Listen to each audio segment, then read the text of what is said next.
Okay, so we've got the piston back in the cylinder wall without damaging the packings. We've put our O-ring back on there. Now we need to put the cylinder back in the big housing. So you can see that there's a clean seat here. That taper is nice and clean for that O-ring to come up against.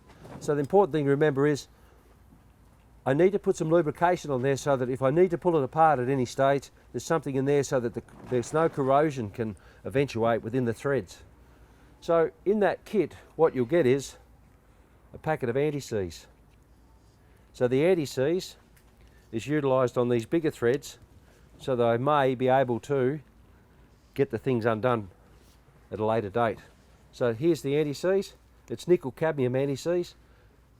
Apply it to the thread like so. If you wish, you can push it into the thread.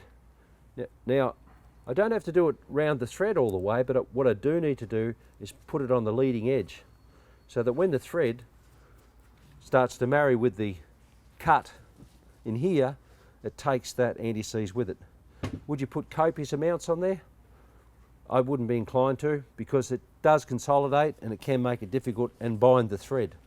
So that's more than adequate, what I've applied there, more than adequate.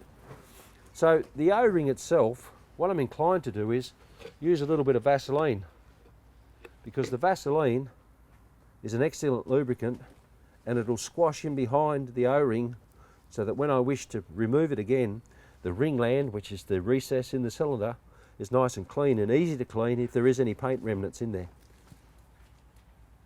So now this is ready to be assembled in here. Can I do the same on this side? Absolutely.